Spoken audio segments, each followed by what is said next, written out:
Okay, thank you everyone. What are we talking about? I have no clue. Oh, this should be fun. All right. Oh, awesome. Actually, I've got one of yours elsewhere, but I was coloring on it. So this seminar, this one we're going to talk about healthy building materials and furnishings. And so for those of us not doing the building side, more doing the consulting side, or even the building pathology side, trying to get in there, trying to make those recommendations for people as to what they can do within their existing, because everyone wants a pretty house, and most people will be willing to spend some money to make it look pretty. And if we can make it healthy, that's what we've got up here is these people. And so Aldo's been so kind enough to give me his bio, so I suppose he wants me to read it. It's not necessary, just in case. Seriously though, you guys should read the bios, because the people up here are like superstars. Like, graduated from the University of Guadalajara, where his focus is on bioclimatic architecture. Like, that's really cool. Founder of the nonprofit organization International Center for Cosmobiological Architecture and Healthy Home, Hogar Sano. Oh, it's like I'm fluent. It's almost like French, right? It's pretty. And he's got his own. And I'm officially back on. All right, good. Aldo's been like on guest talks and like everywhere in TV and radio, and he's also through Mexico, and he's also coordinating the master's degree of building biology at the University of Leda in Mexico. Seriously, he's a sharp cat. All right. Beside him, Mary Gordaro, we've had up already, who's been a wealth of information. So Mary's from Los Angeles. Yeah, I got that right. And she, seriously, more sharp cookies up here. Okay. And new one today, thank you, Natasha Winnick. I got that one. Trained as an architect with a Bachelor of Architecture from the University of Miami and a Master of Architecture from University of Arizona.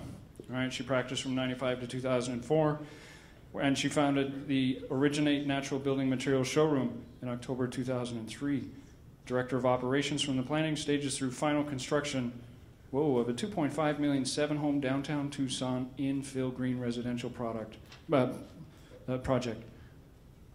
These are not small potato people sitting up at the front here, folks. We've got some superpowers. Capes are probably back in their rooms. All right. Obviously, superstars. And then my good buddy Paula. Still here. Yeah. You've been up for all of them, haven't you? Awesome. Yeah, right.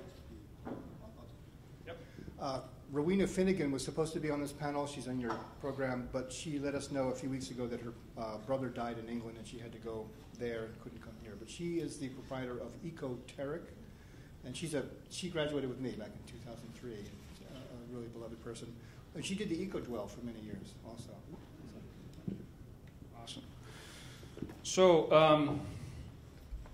I guess maybe we could start the panel discussion off on maybe a question that we could pose to everybody, one that we can all sink our teeth into. And really, what's wrong with naga hide?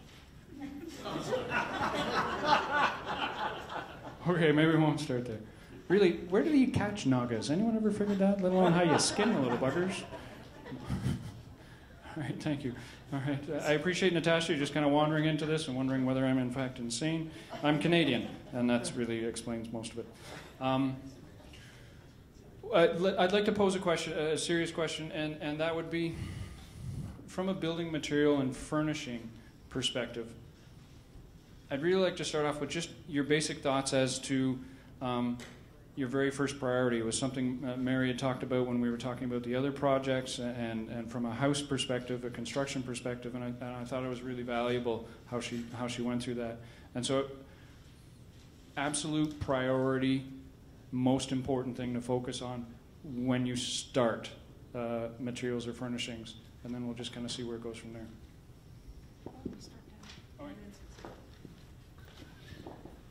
Isn't it ladies first?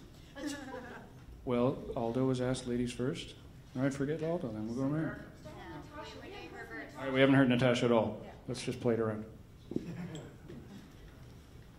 we need a microphone, or can I talk without the microphone? No, we need a microphone. Okay. Hi. I guess I would say the first thing to think about is, well, what type of, if this is a renovation or a new construction, and what the focus is, maybe, because certain people come in that we deal with at the showroom, and their interests are pretty diverse. Some people are chemically sensitive. Some people are just interested in healthier materials because they're pregnant, or somebody in their family suggested they walk through the door. So, people's interest in why they're coming in and approaching you as either a professional or just because they've heard that you know something is going to be from different reasons. For us, we're always promoting things that are as healthy for indoor air quality as possible. That's what we're thinking about. And my focus has always been natural materials. So things that I came in on the end of the last talk about breathable materials, and American clay is a great finish, but you can also make your own earthen plasters and clay paints and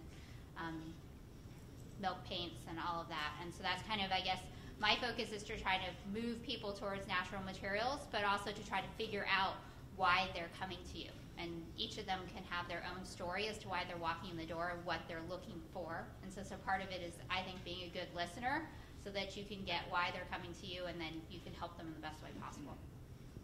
Awesome. Mary, did you want to add to that? Can you repeat the original question? What was the original? Well, again, your starting point as far as a material or furnishing. Starting point with a client. Yeah, what would you? Okay. Your go no go gauge. Okay. The deal breakers or no deal breakers, right? Okay. Well, first of all, I think I mentioned last time that I think the place that I start with people is the bedroom. That is the most important room in the house, and we all know why. It's our most sensitive, regenerative time, and where we spend the most time, where we are most vulnerable, and particularly for nurseries and kids' rooms, but any bedrooms. I start there because we don't always get what we want in the rest of the house, so I really drive that point home, and people are willing to put a little more money into it than into those important rooms. So that's one thing. But the other thing I wanted to point out is that surfaces are a little easier to deal with. There's a lot more options on the market for surfaces than there used to be. And there's more options for natural surfaces than there used to be, thank goodness. It's not all plastic paint anymore. We have really great finishes. But what's tougher in my mind is the installation materials, the glues, the caulks, the joint compounds, all of this stuff that most people on green projects just kind of pretend that part doesn't exist, and they buy all the surfaces and the rest just gets thrown in depending on what the contractor wants to use. And the client has no idea because they don't know the difference until you say there's a difference. So I think it's really important to talk about installation materials and to have alternatives for those options. It's really tough to just spec a set number of things, one choice for every application. It's better to give choices if you can, if you have those choices, particularly for those installation materials, because those are the things you're going to have to go to Home Depot to get, or Lowe's or whatever, and you need to know which of those materials are safe and which options people have to choose from. I think that's one of the biggest, toughest tasks of a building biologist, is to know what all that stuff is, what's good and what isn't and why. And I'm just going to bring this home again for me. Besides starting with VOCs, and obviously it's easier to pick no or low VOC materials now, right? Because they're really touting that on the green products. You start with that, and then you look at what's the glycol content. Try to keep glycols out of the product, And then secondly, because that's not considered a VOC, that's between a VOC and an SVOC. So that, lots of green products have toxic glycols in them. And then go to all. Let's see, this is being recorded, so I won't name any brands. There are some flooring finishes out there by famous green companies, manufacturers, that are loaded with glycols. And I know because we've tested them. And they're in their ingredients list. So look at the MSDS, particularly for floor finishes, and particularly for plastic floor finishes. And if they have glycols, go to the next one and keep looking. That's where you start. You look at your MSDSs and get rid of all the glycols. Then you have to call each manufacturer and ask a few questions. And this is really critical because these are the chemicals that never go away, so the more you decrease it, the better. So one is phthalates. May not be listed. Ask about plasticizers. It may not be listed. If it's low enough by weight, it's not required to be listed on the MSDS. The second is biocides. You might not be able to limit all biocides. Things like triclosan, that's the chemical name for microban, which, by the way, is in our, the thing that you made your name tag with. It has big letters on there. It contains microban, which is a toxic biocide. It's in everything. It's in grout. It's in thinset. It's in caulks. You name it. It's in glues. So you might not be able to get rid of every material with biocides, but limit it as much as possible, and especially for a chemically sensitive person. So plasticizers, biocides, and the big one, flame retardants. If it's a foam product, don't use it. Or it has to be behind a vapor barrier. Vapor barrier like a silicone caulk or aluminum foil. But it'll go through everything else over time, including drywall. So no foam. If you have to air seal, use silicone. I have a whole list of joint sealants that I use instead of foams. You could put rigid on the outside of the roof, but not the inside, and not the inside of the wall cavity, and hopefully not even on the outside of the roof. But if you have to use a rigid on the other side of plywood, it's okay. So, that's just a real basic thumbnail sketch of, how to go through and look at the installation materials, because there's so many of them. There's a lot of this stuff in especially in a stick house, not in a poly house, not in an eco nest so much. But most of us don't have the luxury of building natural. And there's one other last point I want to make, and that is, if you're a builder, gosh, I really urge you to learn these natural building methods, including the cleaner version in the book that Arm wrote with George on stick frames with natural, vapor permeable materials. But the big caveat is, if you're not a builder and you want to recommend Durasol, Fast Wall, Dragon Board, all of these things, you really need a builder who is going to commit to learning how to do it. If you just spec it as a consultant, your name's on the line if they screw up. And, Peter and I live in the most litigious state in the country, Orem too now. So she's my go-to girl. I don't get involved. We're very, very careful about what we recommend. There have been some nightmares of recommending these beautiful materials and systems without the commitment of the builder and the trades to really learn it. And the manufacturers don't support it enough.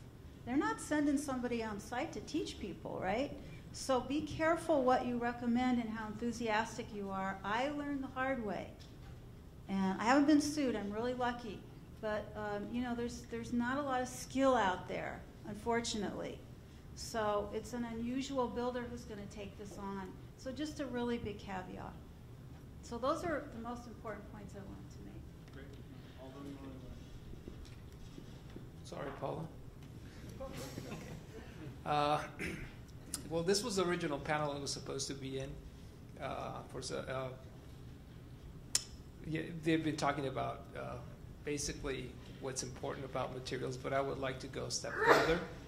Usually, materials and furnishings are selected in accordance to a larger context. That context usually is the project, which is defined by the owner and the architect.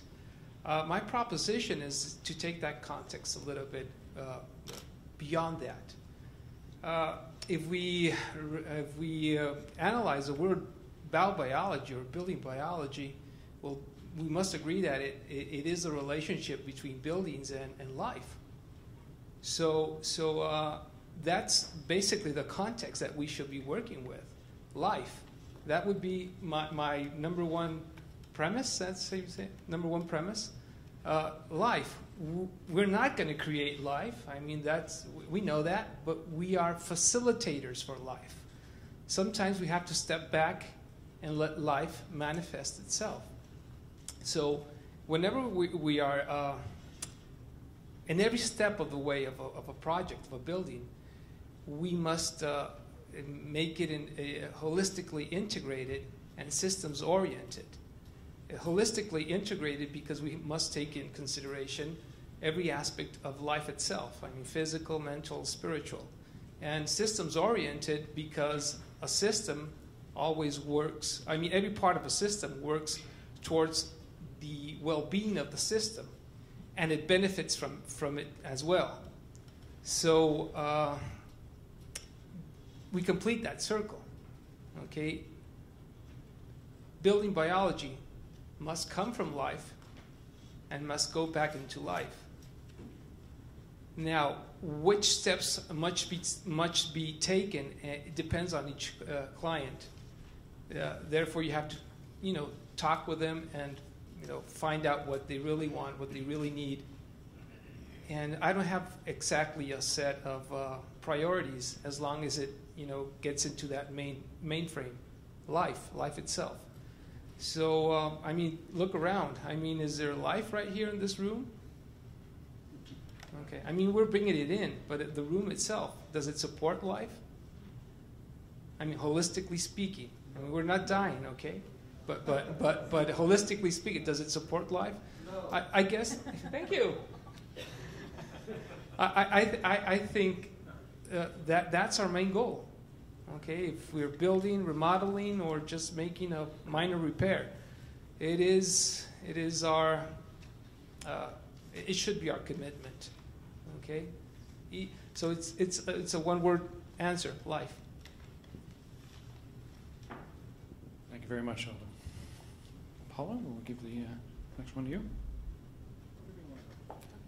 I just everyone's brought up wonderful points, and I just wanted to add one more distinction in my practice. I specify different products if someone is sublimely sensitive than if they just want to have a healthy house. And how I describe it to clients is, if you're having a heart attack, you don't go to a health spa. And if you want to just improve your health, you certainly don't go to a hospital. So much of what, for example, some of the hard wax oil, fabulous for floors. It'll make it breathable. It feels sublime on your feet. It's biologically friendly, and the terpene level might be far too high for someone who's chemically sensitive. So just wanted to add that distinction to the mix. Thank you very much. I think those are all excellent points and details. I certainly, personally, do some consulting on materials as well, and with multiple chemical sensitive people, and I would echo everything everyone's just said here, that there really is a rabbit hole as far as how far down you can go and really figure out what they can do. And how many people actually in this, actually one more thing first. If you've got Wi-Fi on, your cell phones, please turn those off if you could. If you have your cell phones on or any Wi-Fi on your computer, if you could please turn those off, because we do have sensitive people in the room. How many people have actually, as building biologists in your work, actually worked with people who have sensitivities? Please raise your hand. All right. Keep your hands up if you have sensitivities. Game on, right? Okay. It's a lot.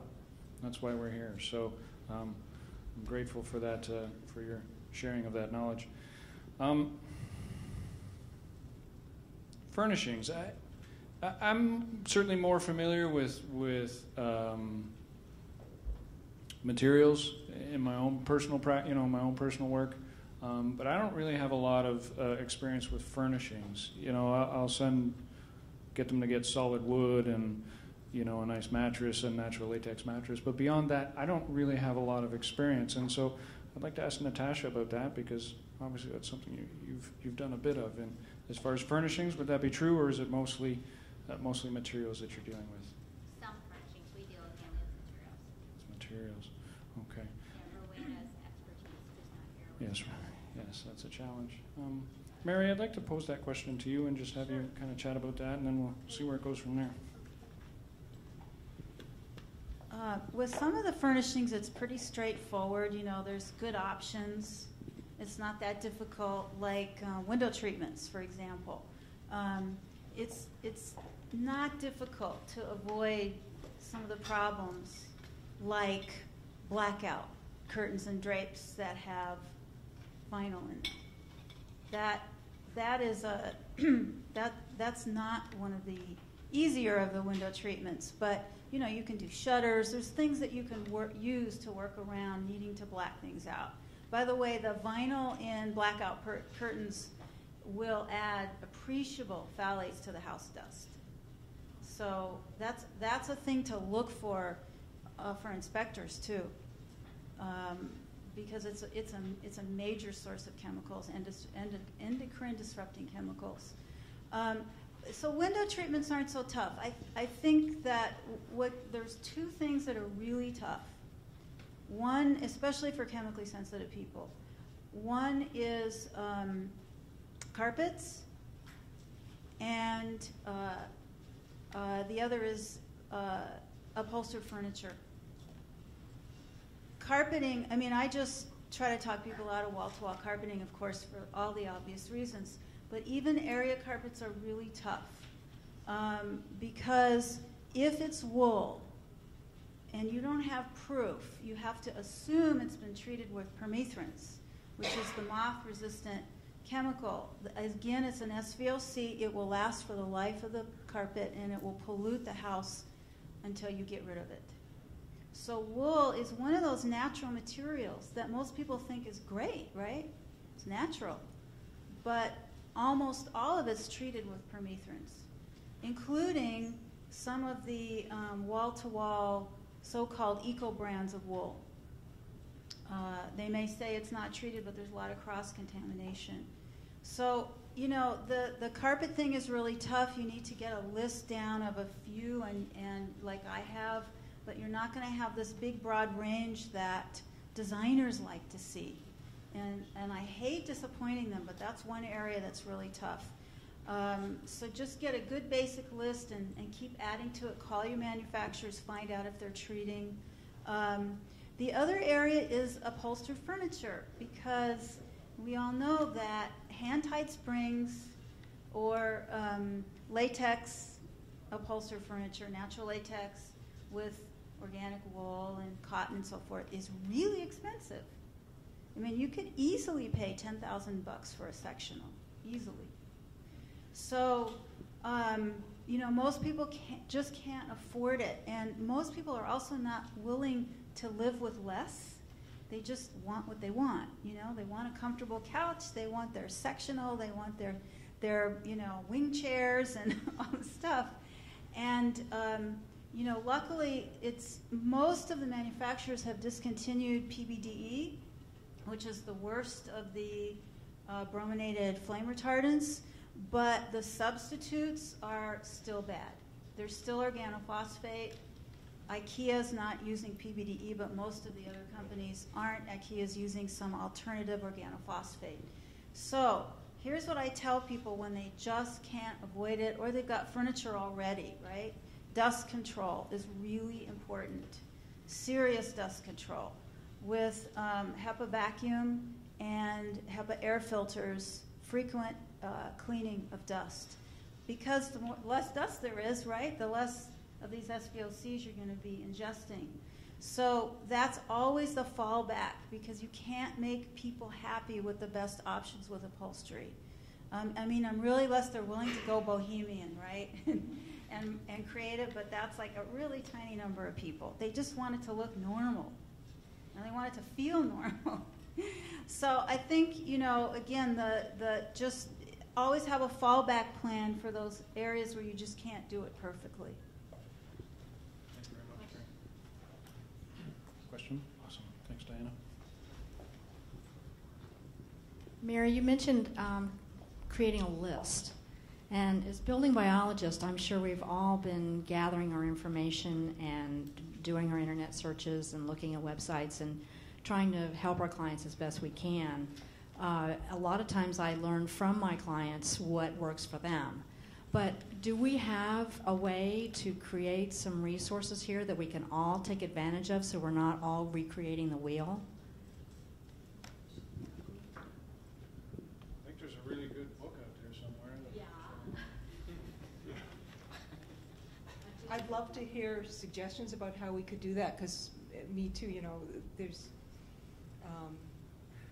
such a body of knowledge from so many different aspects in this room. If we could pool that resource, boy, really something. Peter had a comment. Are there manufacturer liabilities to creating such a list if somebody's not, you know, you know what I'm saying? We just make Like you wouldn't say, just like you wouldn't actually tell us the name of products. Just don't put the bad ones on the list and say they're bad. Okay. Just make a list of the best ones. Well, there is that challenge, and I think that, Marcia, I think that's a valid question. I bid on the rewrite for the Canada Mortgage and Housing Corporation IAQ book, their healthy building materials, because they were doing a revision, because it was desperately needed, in my opinion. And I asked some questions around those concerns, and I was told that it would be discussed at the end, that there would be a final edit that I was not involved in. So, you know, that is a challenge. Well, you know, Canada Mortgage and Housing Corporation, a little different than, you know, the average building biologist trying to write a book. But, yeah, those big players play hard, you know, and that is a challenge for us. And I think the idea of helping to support the local and the smaller and those more environmentally minded, I think, is a really key component that we do have to work together on. And I'm going to hopefully get this cord all the way down to Peter. Thank you. My name is Peter Sirk. Your question regarding a database for natural materials, what happened to the Bosco-Bühler database? There's a gentleman from Switzerland, his name is Bosco-Bühler, who already made, 10 years ago, a database on non-toxic, green, safe materials. So I think the problem was at one point of time these were European materials and not necessarily American materials. So Mary, can you just elaborate a little bit on what the status is? Actually, give it to Timothy in the back. He'll give you the most accurate information. Thanks. My name's Timothy Rossi, and actually I'm directly connected with Bosco-Bühler, and I was going to make a comment that I am actually taking emails or connections with people. We are putting that together actually as a global collaborative, which is part of the EcoHub, which Bosco and many other European facilitators put together. It's the Ecological Health and Healthy Building Network. It's in process of being global. So anyone that wants any more information about that or wants to be part of that, please communicate with me. How do we do that again? I can just come right to me and I'll... Can we make a list, sign? We're going to start another list, aren't we, folks? Everybody's going to get on board. Basically, what we're going to do is we're going to get an email list of absolutely everybody, and we're going to send it to everybody, and that's probably a really great idea. Thank you for sharing that. That's really awesome. That card's moving already. Like, ooh, that's cool. I would say the other thing about a database like that is that, at least in the last 2 years, a lot of manufacturers don't exist anymore. Yeah. They changed. I mean, there's been so many companies that have gone out of business, or they've been bought by another company, so their products, like, there used to be a great caulk and sealing company called Fenoseal, and they were bought by DAP. And so, like, while it's still, their line kind of still exists within DAP's line, it's a matter of if you can get it, and if you can get it special ordered. So I think the databases, while they're wonderful and commendable, they have to be kept up to date all the time because products change. There's, with the hurricanes that have happened, the raw materials became not available in certain products. So then manufacturers have a hard time producing that product anymore, so then they change what's in it. So maybe it was okay at one point, and then they changed the raw material, and you have to then kind of keep up with it all. I mean, I've watched tons of manufacturers change their lines because they can't get the raw material anymore. And the other thing is formulation changes. And this is what I spend a lot of time doing is checking or giving an intern the task to check, make sure this still doesn't have biocides in it. Or we'll hear from a client, they changed it. Or it made me sick. Oh no, they added biocides, you know. Or azo dyes or chromium dyes or whatever it is they've switched. So I know with Bosco's, Bosco Buehler, by the way, is an architect in Switzerland. He's an amazing, amazing man, just a brilliant genius architect. He's won a lot of awards. But he started this database originally, I think, it was intended that the companies would have to pay to have their product tested in order to remain on the list. So if you're doing yearly testing, obviously, then you know there's some accountability and you can keep track. But this is a huge effort. I don't think that's any longer the intention. I think now it's organized differently. But that's really what's needed, because otherwise you just have to keep calling the manufacturers. And the other problem with the manufacturers is depending on the tech person you get, one person will say, oh no, it's the same formula that it's always been. The next person you call a week later will say, oh no, we decided to add this new ingredient. So the manufacturers will tell you different things at different times as well. As far as I know, there are like 25, 30 different lists in Europe, kind of telling you which materials are okay and which are not. And there's a very big problem. Sometimes materials just change name. Okay, so it's the same poison with a different name, and until somebody actually runs a test, which is very expensive, you don't know that it's poisoning you. So these lists are kind of they're kind of tough to make, and besides the grading systems, all the different people that make these lists, the grading systems, they just can't get together and say this is the proper one. In other words, what is graded as 10 in one list might be graded as a 5 in a different list. So it's so we're all on our own, I guess. It's more like doing your proper research. The lists are okay, go through them, and if somebody wants the internet sites for these lists, I can give you at least like 20. Okay. Just a real quick thing here. There's a system out now under Healthy Building Network. Any of you heard of that? Called Pharos. Pharos isn't perfect, but it's the best we have right now in this country. They're really working hard to get these companies to offer more transparency. And so they have companies listed who are, disclosing. So if it does cost money to become a member, you have to pay a subscription every year. I forget how much. It's somewhere between $200 and $300, I think. But I would start with that, and then you're paring it down to a fewer number to check on. Yeah, for sure. Thank you. Just one second. How many people have seen the Pharos? Pharos. Pharos. Green Spec has actually taken them over from Build Green. And, not taking them over, they're both nonprofits, but working together now to integrate the Pharos into the Green Spec directory, which I think is really interesting. I agree. I don't think it's not 100% there, but I think the Pharos project is working really hard in that standard, typical construction. And it's not building biology by any stretch, but I think what they're doing is really daunting in that field. Questions, Larry?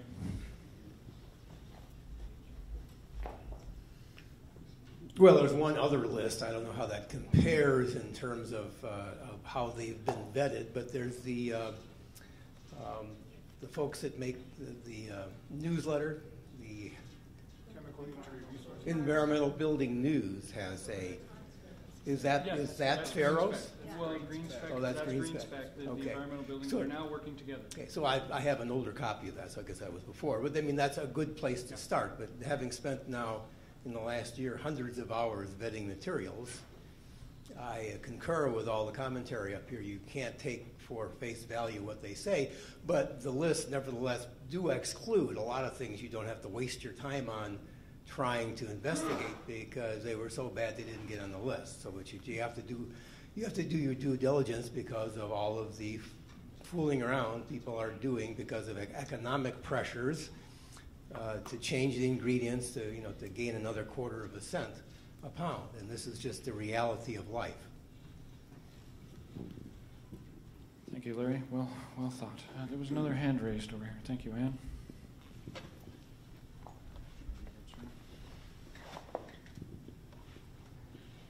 I was just going to raise Green Spec, but the changes to the new LEAPS programs also requires disclosure of materials and ingredients, so that should change things. And Environmental Working Group is also working on furnishing materials and compiling a list, much like what they did for fruits and vegetables. So that should make some change. Thanks for sharing those resources, Anne. Appreciate that.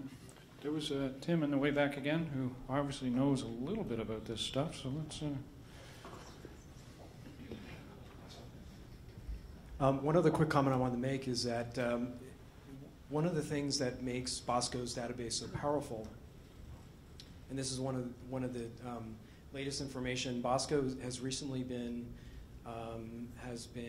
invited to be on the Nature Plus executive board, and Nature Plus is a German company that basically does standards. And as many people have found and seen, that standards have very varying metrics. Now, the great thing about this is that Bosco's database is based on building biology, not based on green or not based on some facet of building.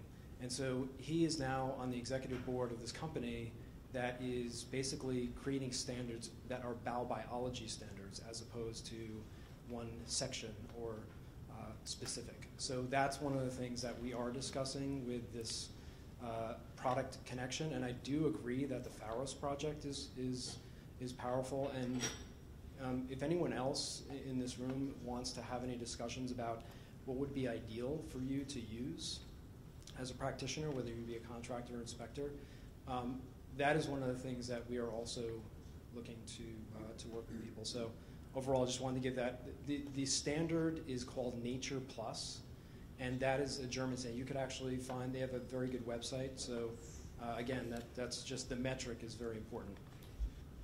Tim, I think we're all really grateful. I don't know where this guy came from, but you can stay, buddy. Thanks. No, really, I'm grateful for people doing leading edge stuff like that. That's outstanding. Orm. Just a quick question. How up to date are the MSDS sheets? How often are they? What can you tell us about those? Who wants to play that one? MSDS and how often they're updated. I have a question about that I'd like to put out. Somehow, if you look up Glade air freshener, it's got a health rating of 1. All of the company's products have a health rating of 1, so somehow there's some shenanigans going on there, and I'm not quite sure. So the MSDS is not as helpful to me as it used to be, and I don't know what that change is or what the politics were, and maybe someone else does. Yeah, that's why it's really good to start with products that have been vetted already by somebody, right? Like Green Spec / Pharos, because there's all kinds of loopholes for them called proprietary ingredients. So that's one reason. They do have to update them whenever there are formula changes, but this is the manufacturer listing their own ingredients. This is not third party, so that's something you have to keep in mind. As well, they don't have to list ingredients that are by weight below a certain amount.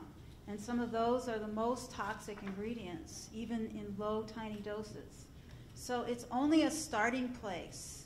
It's just to rule out some things. So start with the products that are already on, a good, credible green list. Don't just look at everything, because you won't be able to trust what's on the MSDS. One other thing, they must list the active ingredients. They're not obligated to list the inert materials, and sometimes inert materials are DDT.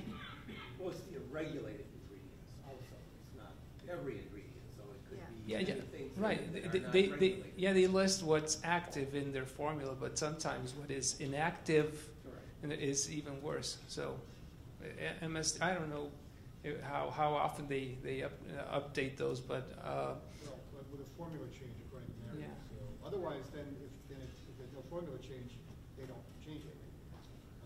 Yeah, that's right. They have to do it. It's a law that they have to put the formula changes in. So but nobody's enforcing it. Right. So there's really three main categories, right? One is the MSDS, two is the undisclosed ingredients, and three is the ingredients overall. I look at all three things. By the ingredients, I mean look at the spec sheet on the product, see if they list everything that's a main ingredient, and start with that as well. Then when you call the manufacturer, you say, besides undisclosed chemicals, are there any other ingredients? So, it gets pretty intense if you have to do this on every product. That's why you want to start with a vetted list first. I personally love the MSDS that have been gestetnerd. The ones where you pull those up and they're like 80 years old and they have that stuff. I love those ones. Use Roman numerals. Yeah, that's the whole trick with all those ingredients lists. Is pretty much it's they can put on there anything they want, and that he mentioned that, he kind of stole my thunder there, is that issue of active ingredient versus inactive ingredient, and they're the ones that determine what is the active and inactive. And in the real world, a lot of times the active ingredient is in fact on the inactive list. They just arbitrarily, especially when you're talking about poisons, then we're not buying any poisons anyway. I mean, it seems to me any product that's function in life is to kill. I don't buy it, but I don't buy any chemicals. But anyway, that's the whole thing. Is the manufacturer plays the game? Is what's active, what's not active, what's proprietary, and so I think the lists are all kind of useless to me, because they play so many games with them anyway that they're sort of useless in my book. And the challenge I see is that once I start jumping hurdles like that, this vetting process, is that being Canadian, then I can't get the friggin' product. Yeah. Man of the hour right here. Man of the hour. All right, question down here. This is Dr. Ray. He's going to be the speaker tomorrow. Nice to see you all. I've had about 30 years of experience of hassling these things that you guys are all talking about. And we probably modified or built new with the help of architects and builders, about 20,000 buildings. So I've got scars on my back for about everything you guys have talked about. And the one thing that we've learned about it is what's good today is not good tomorrow, because of all the things that you've talked about here. And so we have a couple tests that seem to be better than anything else. And one of them is the mason jar test. If you boil up the mason jar and clean it up real good and put the ingredient in there and have the individual sniff it for a while, usually they can tell. And the other one's a sleep test. We'll have them sleep with the materials overnight. And that seems to be quite good also, in that they can tell that new material. And it drives you crazy, and the fact that they change these things all the time. And what's been said here is that, Yeah, the DDT and all the pesticides and the like that have been banned, we've found in the inert ingredients. And so you've got to have a very high index of suspicion. On the other hand, you can do these things good, and you can build healthy buildings, and you can really help people absolutely control their health once it's done right. And you know, I've had an example. Our clinic is that way, and we have 20 beds with the Marriott in Dallas that we have one building that we've redone half-ass, I would call it, but it's goes for about 85 to 95% of the people do well and clear up in there. So it's pretty good, you know. It's right near a freeway, so some things you're not going to ever get. So those are the kind of things I would recommend. And the list goes on and on. You guys have done a great job from what I can see here doing it. But if you'll have patience with those people, you know, you can build healthy buildings, but it's hard. I had an example in my clinic. We put in some saunas, and we did ceramic saunas, and we had non-toxic grout. And I walked in there. I have a rule. I make rounds morning and afternoon on anything that we build around our clinic, because it's not that I don't trust the builders. I just don't trust anybody on these things because they're so bad. And that sauna, I wanted it ready for the next day when it was finished. Now, you know, when you heat up something, it's going to volatilize if you got anything in there. Well, just as the last day, they were putting the ceramic tile on the outside, just at the doors, you know? And all of a sudden, I walked in there, and it stunk to high heaven. And, of course, everybody from the lowest guy down swore they hadn't done anything different. So I finally got the boss out here, and I said, look, you guys have put in some toxic grout, just in the last one. Nothing wrong with the saunas, but the door. Well, Doc, you know, we felt that we ran out of the other grout, and we felt, you know, that 10 or 15 tiles wouldn't make any difference. Well, I can tell you, it would have ripped out a ton of those people.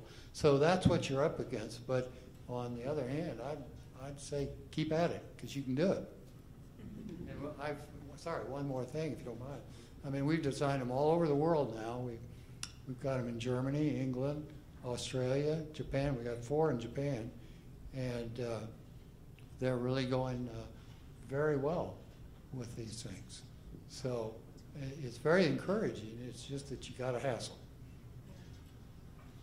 Thank you kindly, sir. And I mean that from the bottom of my heart. Dr. Ray is a legend, and some of my clients have gone through Dr. Ray and gratefully done better because of him. A true inspiring human being. So availability. Once we find something and we beat the builders into submission to doing it properly, because we all have those stories. And for those not too familiar with sensitivity, a quick story. Had a client, actually also a client of Dr. Ray's, and we were changing the roof, and 2-story masonry, brick, 1940s, and we were going with steel because she obviously couldn't do any shingles. And we spec'd a caulking she could tolerate, and I was there, and we ordered enough caulking, and we had the caulking, and she's in the house, full lockdown, HRV on exhaust, or, you know, like keeping things tight, HEPA's running flat out. She's in the house, and up on the roof, outside of the sealed house, one of the young jabronis changes the caulking. She came out of the house and told him to get off the roof. He hadn't even really started. She was that sensitive. All right? So these people exist, and it's for real. It's absolutely for real. But back to the materials and the furnishings. I have an availability challenge myself as a Canadian, although I suspect you might. Definitely. But it's a blessing as well.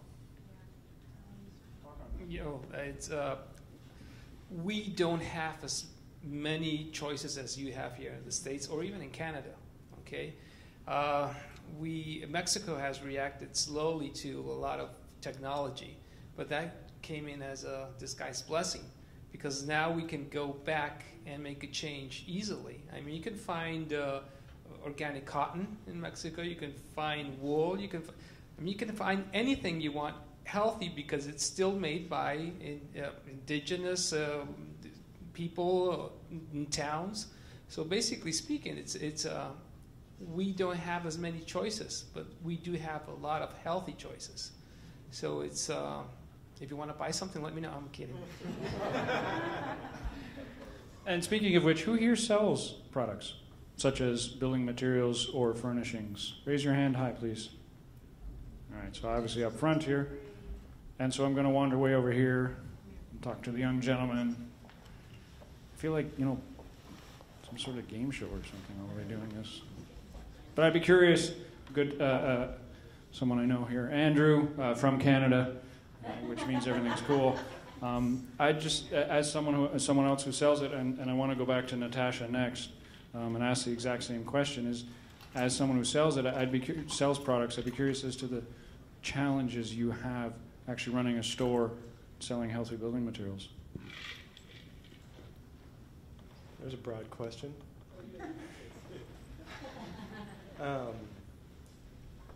Yeah, certainly I think there's a number of challenges that we've gone over here, from availability to companies coming in and out of business, things changing, so on and so forth. What we've been thinking about, and I'd be interested in getting some feedback on this, is actually finding a way to actually start doing some reasonably comprehensive testing ourselves of the things that we do. And I don't know if anyone in building biology has much experience or has had success or not with doing that.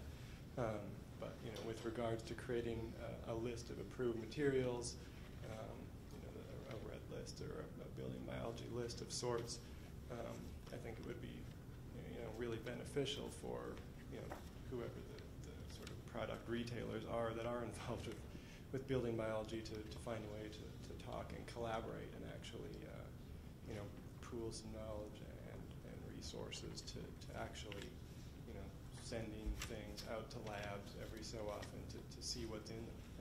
And we thought this would be quite valuable for us from a marketing perspective, from a sales perspective, to actually be able to say, like, we can talk to companies, they do their own third-party testing, but we have done our own testing. This is what's in that,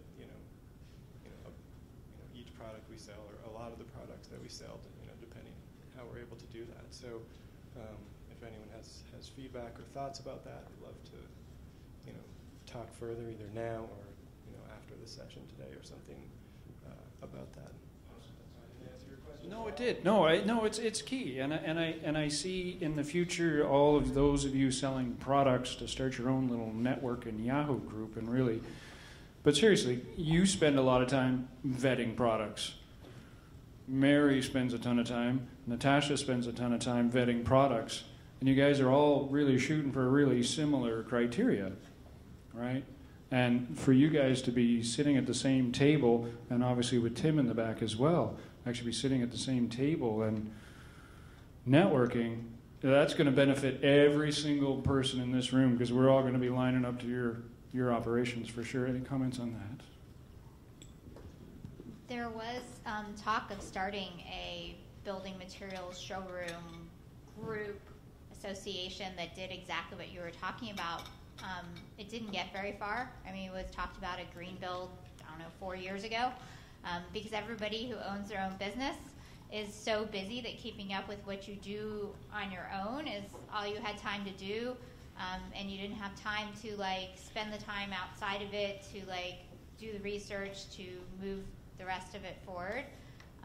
But I would also say that from somebody who owns a store, each of the stores across the U.S., and there used to be a lot more than there are now, there were over 150 if you counted what was happening in Canada, have a different focus. And some of them aren't focused on things from a healthy perspective. They're focused on things from this misnomer of green, which, I don't really think green really says anything anymore, because some people think that green means that you've done one aspect. It has a recycled content to it, and that's it. And it doesn't matter what the chemicals are in it, because nobody's looking at that. So each store in each community doesn't necessarily have the same focus, and I would say very few have a building biology focus at all. And so the part of like doing the tests and creating lists is, I think somebody else brought this up, is what are we analyzing, and are we getting an answer that is the same answer that everybody wants?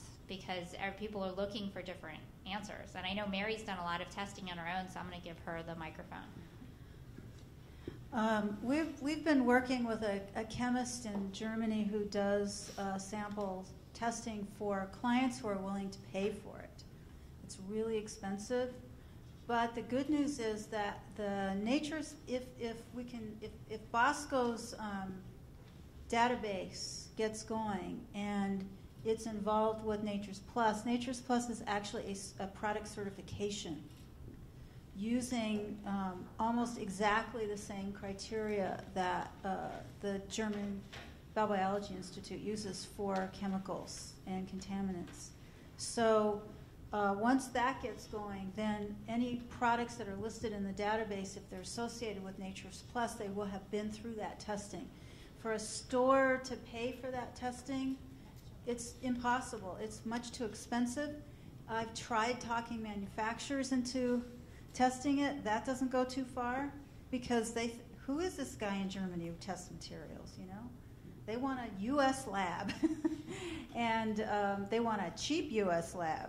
So I think we've got some hope with the Nature's Plus certification and Bosco Bueller's involvement on the board with that, and including U.S. and Canadian materials on that database. So in the meantime, we just have to work real hard to keep our list up. I did want to tell you a couple things, too, about liability.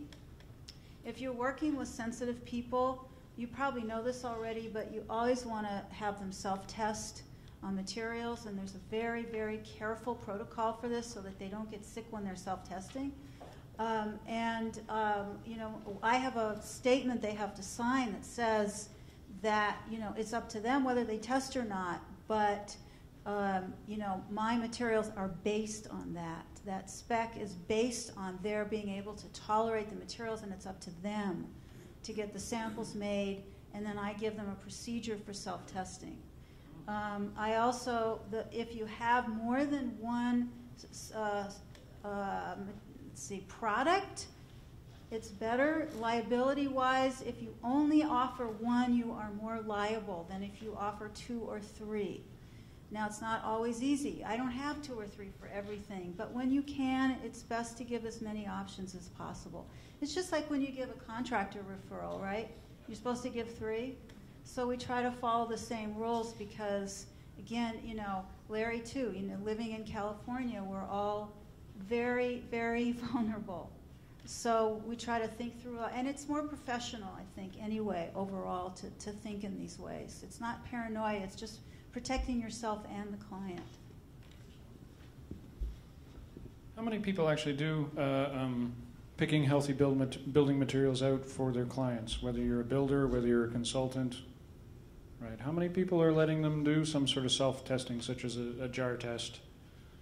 How many people have never heard of the jar test before that Dr. Ray mentioned? Right, good. Everyone's. So the idea, and Dr. Ray explained it, you just let it cook in the sun. And again, as to Mary's point, don't let them open it up and take a snootful, because if they're really sensitive, they'll be on the floor, and if that happens, they won't pay you. So that doesn't work out very well for any of us. Chris, you had a question or a comment? Or yeah, I was just wondering about dry mixes and availability of dry mixes and how generally there's less biocides in those materials. I wonder if, you know, in the future, and obviously there's more expense involved in mixing them. My first project was milk painting a deck, and I had to brought my blender, and it anyway, you can imagine. But things have progressed. But I mean, is that potentially something that in the future there might be more products that are dry mixes? That, I mean, I could almost imagine dry mixing caulking, for example, or a caulking alternative that, something that again, it would involve more labor to put together, but it could be a really neat avenue to explore. Are there alternatives like that available? A few, not a lot. That's a really great question, a really great idea. I like the whole idea of that. Did you want to touch it?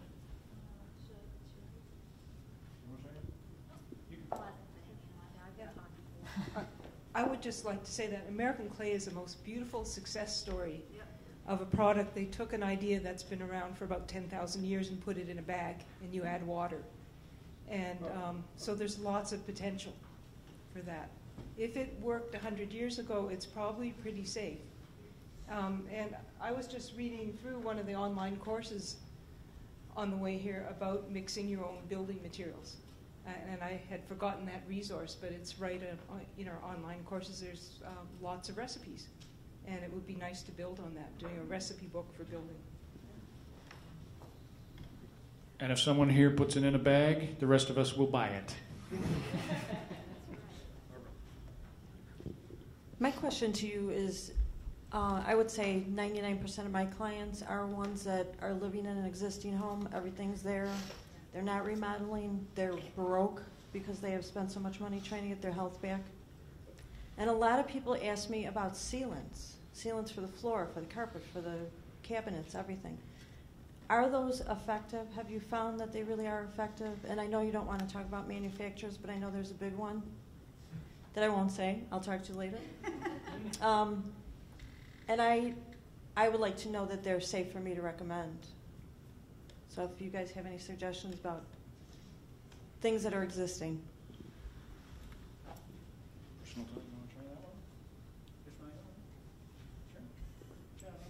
I think it depends on the person as to whether they're effective, because some people's sensitivities are different to another person's sensitivities. So, I mean, I don't have a problem mentioning manufacturers, but AFM works for some people and it doesn't work for other people. And that's really like how it's the same thing with paints. I mean, there are no VOC paints, and we have 4 brands, 5. We used to have 5 brands of paint in our store, and it wasn't to make things confusing. It was because different people react to different things. So when people walk in the door and they say, I want the absolute perfect product, that doesn't exist, because what are you looking for and what are you sensitive to? And I mean, I can rule out some of them, like I won't sell them something that has soy in it, because most likely if you have some sensitivity, soy is going to exacerbate that. And if you can't eat soy, you can't have soy as a building product. I've learned that the hard way, where someone built a whole set of cabinets because she was happy they were formaldehyde free and she could not have them in her house.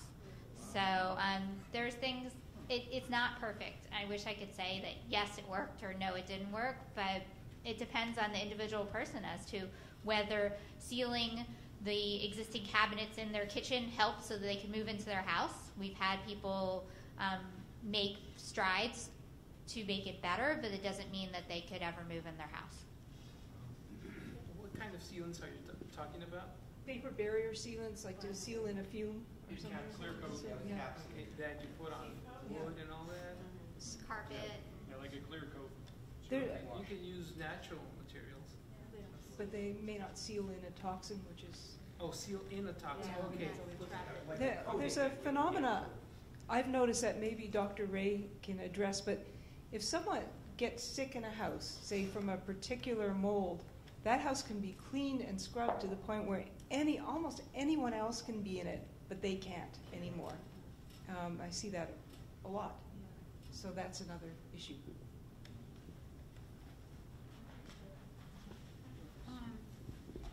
I think a big challenge, and this just comes with experience and time and a lot of trial and error, when you're working with existing surfaces that you have to remediate in some way, that it's either make it look better or seal in something bad, whatever it is.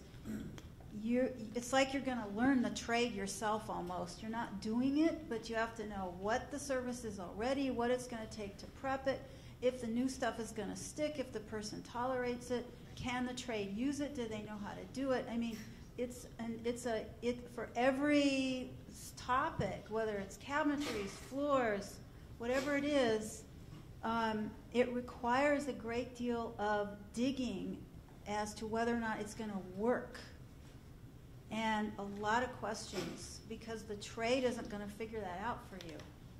So, that's the other thing, to just know that you learn by experience and you feel like you're learning the trade yourself almost. You find so much out about what it takes to do it. It's just part of the job. Excellent points, and I appreciate them. Diana, question?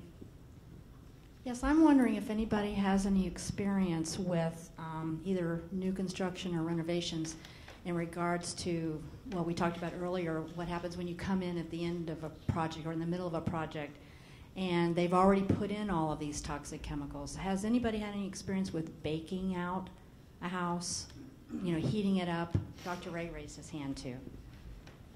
I've heard that. Yeah, I've not had any experience. Anyone tried the baking game? Smoking out? And, hang on, Dr. Ray is going to have that. Dr. Ray wants to talk about that. And Mary. Yep. Yeah, we have to do that all the time because some things will take like a month or 2 months or 3 months to bake out, and what we usually do is get the temperature as high as it can, and sometimes turn the heat up to 100 and just don't have anybody there and just bake it out. Now you run a problem, you might crack something or you may do that, but sometimes that works very well. If you got too many chemicals in there and you can't get them sealed, though, you'll never get it baked out. But we've had it up to a year where it's taken us to get the house satisfactory, and then the people have done extremely well. You have to go by the individual. You have to let them tell you when it's right, okay? And sometimes after a while, they can actually pinpoint one area that's getting to them, and you can do something to that, which makes it easier to do. But some of the toxic houses, for example, if you got plywood all over underneath the house, or you got pine wood or cedar, a lot of cedar, maybe take you 10 years to bake it out, So those are going to be a problem. Somehow you're going to have to seal them mechanically. Can I make one other point? The other one problem, you're talking about dry materials and what you can do. Well, at the last dibs, there were 20 Portland cements, and 19 of them had additives. And the 20th one we're having trouble getting now. And I would hope that all of you would protest to Portland because they've had a change in attitude for some reason. And there may be other cements you can get, but I don't know of them. That magnesium oxide. Yes, that's milk magnesium. You just don't want to eat too much of it. That's the problem. But it works very well, and the insulation works good for that. The magnesium oxide insulation. We've had done several houses that way. They've worked very well. You know George Swanson does lots. I know of him, yes. Yeah. Thank you very much, sir. But curing carpets, some people will have a carpet cured. Yeah, it's carpet. Yeah. Yeah, I know. And that's a challenge. I don't recommend carpet at all, but just wondering if it. Yeah, I've had to have that talk, and I'm sure some other people here have had. Like, yeah, you can spend the money, like putting a Band-Aid on the poison, or you can get rid of the poison. And I really break it down to people that way. I say, look, I can get some, clear coat. It's going to cost you $100 a gallon to do your house full of carpet. I'm going to need X number of gallons, plus my time, plus my markup, plus the guy to do it, plus the time to dry it, plus the time to move all the furniture, and it's going to cost. Or you can yank the freaking carpet out. And you can live with bare plywood until you can afford to either paint the plywood, which is what I've done in the past for, economic reasons. Leave bare plywood, whatever. Give the kids some clay paint and let them have fun at the floor. Like, we've done it. But I don't recommend personally throwing money that way. I really don't, because I just meant if somebody, does it have any effect at all? I mean, does it? I don't recommend carpet, but. Well, it is a challenge. We come into these houses. People have sensitivities. They have a house that they can, for the most part, tolerate, and there are things in there that are seriously doing them harm. And yeah, it's really, really hard. Yeah, the bake out where you bake the carpet before it's installed. Does that work? Is that what you're asking? Does it work? Yeah, how effective is it? Well, off-gassing efforts outside of the house certainly I've done that in the past, not carpet, because I just don't see the effort worth the money for sure. But yeah, other products I've done that. Yeah, for sure.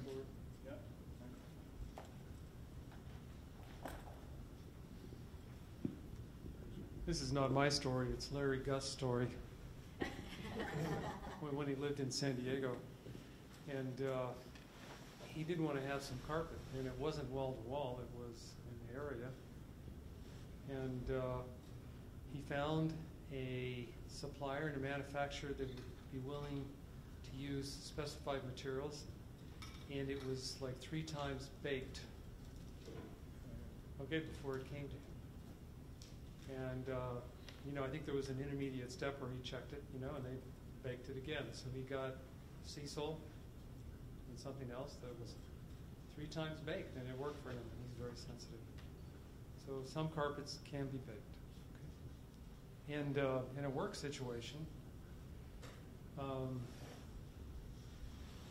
many of you know that I worked as an engineer at the nuclear plant at San Onofre Nuclear Generating Station for many years.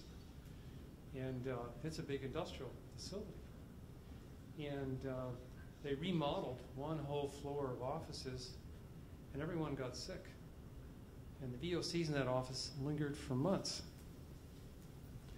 And I happened to have done a set of classes on indoor air quality, and when we were being briefed about what happened, I brought this up as a concern.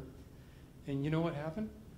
The tiles that went in that were treated, they were baked, and a non-VOC glue was used, and the rooms were occupiable within a day or 2 days after this occurred. An incredible difference from the previous situation. Well-ventilated rooms, but if it was tight, it would have been really obnoxious. So there are degrees of, you could say, acceptability, degrees of toxicity. Thank you very much, Michael. I always appreciate your comments and insight. Turn that back down a little bit there, Larry. Thanks. So we're going to wrap this one up. So I'm going to pass it down the row here for some final thoughts. I can't think of any funny questions, so I'm just going to pass the mic to Aldo and final thoughts on furnishings and materials in a house. Okay, to make it quick, I think the simpler the solution, the better. Okay, and look for the answers in nature. Basically, those are my guidelines. I really agree with that. That's the other thing I wanted to say is I'm really grateful to all of the extremely sensitive people I've worked for, because now that there's so much data out there about chemicals and health effects, they've become the benchmark in a way for what we might be able to use safely for everyone. It's not just, oh, I don't need to go that far because I'm not sensitive, This is really, they've really been a major contributor to a list and a way to build non-toxic for everyone. We have the data now to prove that everyone should live this way, not just people who have sensitivities. I just wanted to comment on the baking things out. I mean, I've heard horror stories of baking things out, and that, like, in the process of trying to make things better, you destroy everything in the house that was actually functional, like the cabinet doors split. I mean, things can't handle some of those temperatures, and some people can't wait a year to have all the chemicals leave. So some people say that a process of doing mass ventilation at the same time that you're baking things at a lower temperature can work better than just doing the straight baking. In terms of just an overall ending comment, I think that it always takes the designer and the owner being proactive in getting any major changes in a house. And I always state that you have to go the extra mile to get what you want. Because if you assume that the contractor's going to do it, it's never going to happen. They're always going to use what they're most comfortable with. And in choosing tradespeople, you need to find tradespeople who are open and willing to try new things, because if they're really rigid, they're not going to use what you bring to them even. Like the story of the caulk on the house. I mean, it's really pretty horrible, but I mean, I've run construction sites where people get mad at me because I brought a better caulk for them to use, and they wanted to use the one they're used to using. And who am I to tell them what they can use? And, you know, most people who are tradespeople are just trying to get the job done. And in their minds, they're doing it the best they can, but maybe the best they can isn't what you're hoping for, nor the customer's hoping for, client. Just a final comment about client expectations and what you said at the beginning of the job. There's two things for me. I always tell clients, getting something that's 99% healthier than anything out there that you found on the market is a no-brainer. Making it perfect is almost impossible, number one. And number two, we need to work with the medical community, because someone who's trying to get well, a house is not going to make someone well unless they're working it from both ends, I believe. So they also need to work on building up their systems too, because no indoor environment is ever going to be perfect. So I think in summary, if you're not willing to eat it, don't use it. If you can't pronounce it, don't use it. Those are really good rules of thumb when you come to building materials. But I think what we really talked about today, and I'm so grateful for this panel, is that, again, just like we talked about this morning, you have to build those relationships. You have to build those relationships with your manufacturers, with your suppliers, talking with your trades, getting them on board, giving them some product ahead of time to play with so they realize how much fun it is and how good it is and how not buzzed up they are at the end of it, and get those materials into their hands. Work with builders, work with designers, work with consultants, and those who are selling products, get us your contact information, all right? Because we all want to do things right. And I'm very grateful for our panel. Let's have a round of applause for the panel.